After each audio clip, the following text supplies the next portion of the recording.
might not believe it, but filming super yachts is actually really hard work. You have to make sure the content's of a good quality, it gets out on time, the yacht brokers are happy, the charter managers are happy. It's so stressful sometimes, so that when I telephoned Angus, the captain of the Numarine 26 Maoria, to organise this charter video, I was actually quite stressed. And he said to me, just relax, come on board, enjoy yourself for a day. We'll show you what the charter experience is like. I really want to show you the chef we've got because he's extraordinary. So far, I have to agree. We'll show you the water toys. Just relax so that you can show people what an exceptional charter yacht this is. So that is exactly what I intend to do.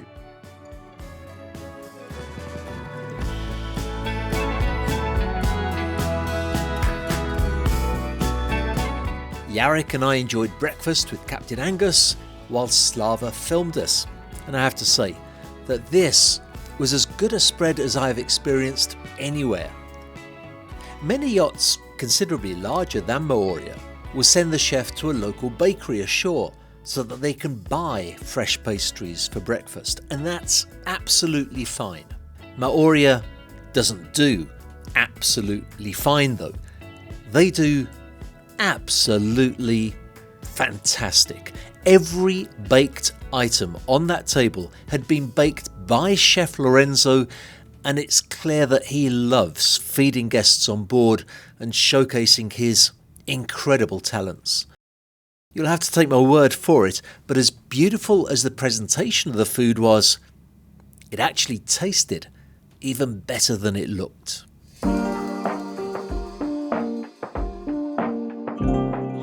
After breakfast, I decided to take a good look at the yacht. I did, after all, have to get some work done. The layout of the yacht provides for 3 staterooms below deck.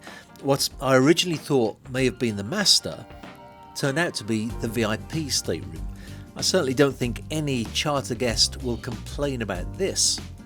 Plenty of natural light, an ensuite bathroom of course, and a comfy sofa. Moving aft is another double stateroom, again with all the amenities you would hope for. And across the way, I was surprised to find this beautiful sauna room, a sauna on an 84-foot long yacht. Quite a nice feature for when you're on charter, I would think. And then of course we find a full beam owner's stateroom.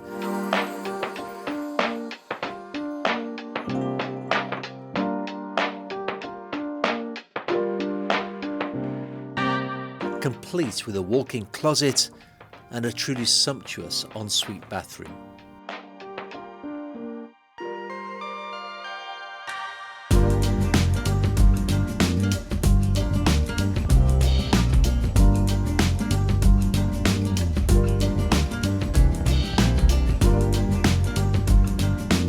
The main deck is so inviting and comfortable.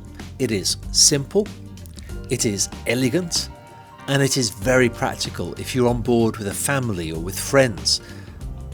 There's plenty of space here to sit around and chat in the evenings, or just put your feet up and watch the television.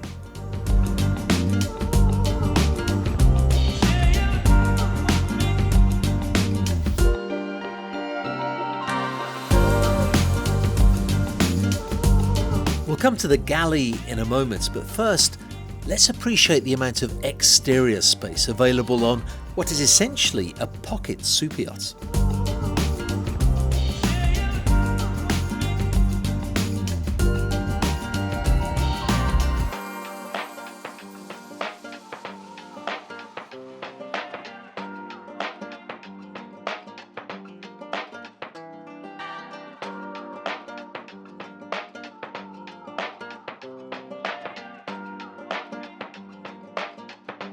I wandered up to the bow to remind myself what was up there, and smiled when I saw this delightful sunbathing and seating area. The crew just couldn't do enough for us while we were filming. They'd already staged the table with champagne flutes and strawberries, but this wasn't the only area they'd worked hard to set the scene. On the Sundeck, They wanted to show us the setup for charter guests, complete with really large sunbeds and an ideal setting for dining on board. And dining was an unforgettable experience. I'll talk a little about the cuisine on the yacht later, but over dinner I had the opportunity to talk to Captain Angus about what makes Maoria so special. So far, what have guests said about the food? Have you had much feedback? Absolutely fantastic. I sent one couple to a restaurant. They preferred to come back and they stayed and they ate breakfast, lunch and dinner from then on. So it was quite a compliment, or it was a bad restaurant. I don't know, but What if a guest says, look, I just want a sandwich? Is he happy to? yeah, no, he'll do everything, but he'll put as much passion into a sandwich as he does with all these other dishes. You're the best. He gets a bit of a free run of things. Well, we come up with some good ideas, just go for it. Because that was home baked bread this morning, wasn't Yep, that was all the pastry stuff. That was all the hot stuff. I was preparing that yesterday. it? What are the other things that, apart from the food, what are the other things that people enjoy doing on the boat so far?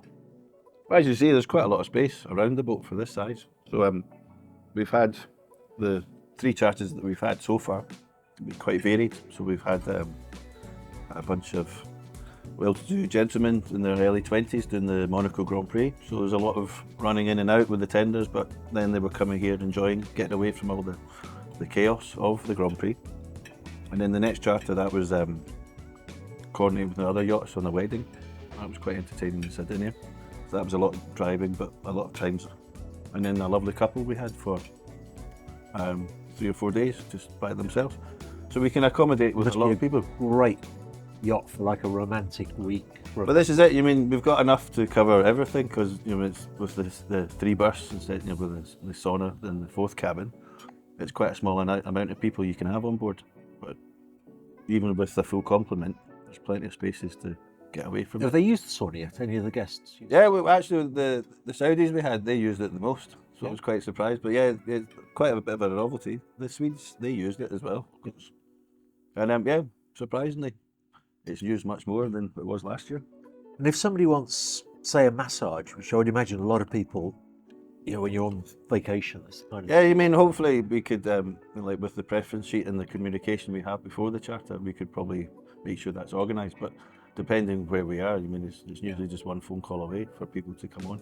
In the south of France, you've got... Yeah, and then there's good contacts in Sardinia, Corsica, stuff like that, and it can be organised within the same day or within 24 hours, not a problem. But yeah, as you can see, quite a lot of space or the privacy of your own cabin. And the cabin sizes are reasonable for this. Yeah, so you can put a... Yeah, you could put the massage table in the master or the VIP. Yeah. I suppose it depends what you're looking for in the charter, isn't it? Because if you what's really nice today is we've seen some amazing, huge yachts. You've got Here Comes the Sun over there. You've got this amazing U81. Yeah, a lot going on there. And I guess, for us, we see yachts every day. But if you're in an office in London or something, to come out and see all of this, it's spectacular. Yeah. I mean, it's a great way of doing travelling and stuff and keeping everything together. But yeah, not a bad way to spend a week. And I think I've had guests as well that through their business or what they do for livings, this is sometimes the only time they can get their family together, or just to get away from everything. And this is what we make sure that's a nice, relaxed, but professional and high standard service. Yeah. But not too overpowering or intimidating. And people walk away very relaxed and wanting to come back again. Yeah. A bit overfed, but that usually happens with the charters, but it's the great quality. Yeah. Especially when you've got a chef like Lorenzo. I got that feeling actually when we were on board and we had we had breakfast rather earlier.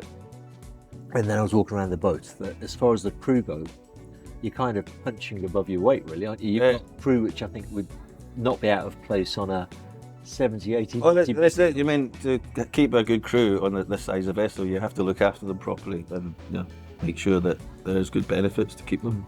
Because we've got a charter Naples to Naples, and they're 10 days. I would recommend going straight over to Sardinia because you've got so much to do there.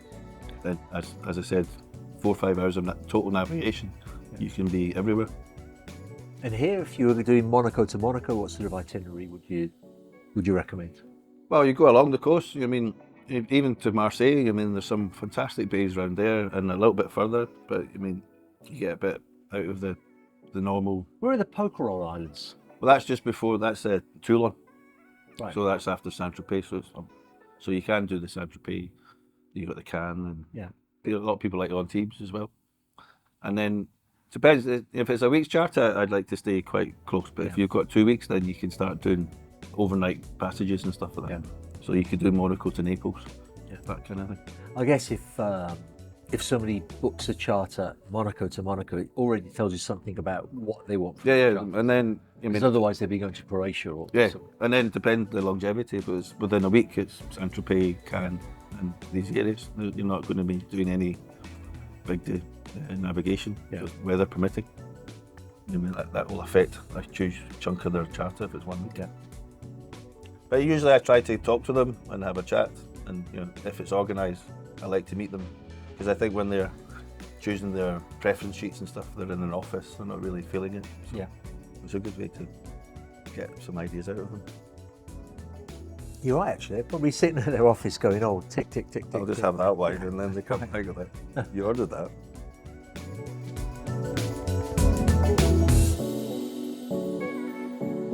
Angus had told me before I arrived about how great the chef on board is, and as an enthusiastic foodie, I have to agree with him.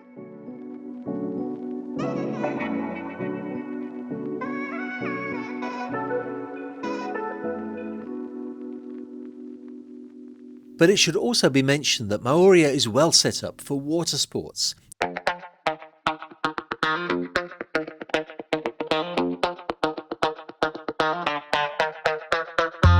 Since she charters in a popular yachting destination, you should feel free to let your charter manager know if there's a particular toy that you want to try out. Angus can almost certainly get it for you. But in a bay surrounded by some beautiful super yachts, I was reminded that jet skis are not only about speeding around, they are also a fantastic vehicle to get up close to some awesome yachts that you may otherwise only ever see at a distance.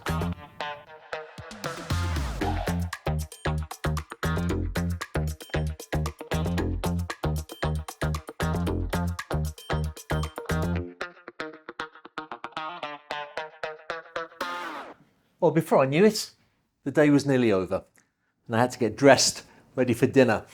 But before I enjoy a selection of Sardinian wines, followed by a 4-fish antipasta, followed by this special ravioli. The chef's been making the pasta himself, and apparently the inside of each ravioli has ingredients that when I put the knife into it, they should dissolve into this beautiful liquid. I cannot wait to see it. I can't wait to eat it. But before, I want to make a couple of important reflections. The first one is that on one of my other YouTube channels called Yacht Builders, we've been following the construction of yachts built by the builder that built this yacht, Numarine.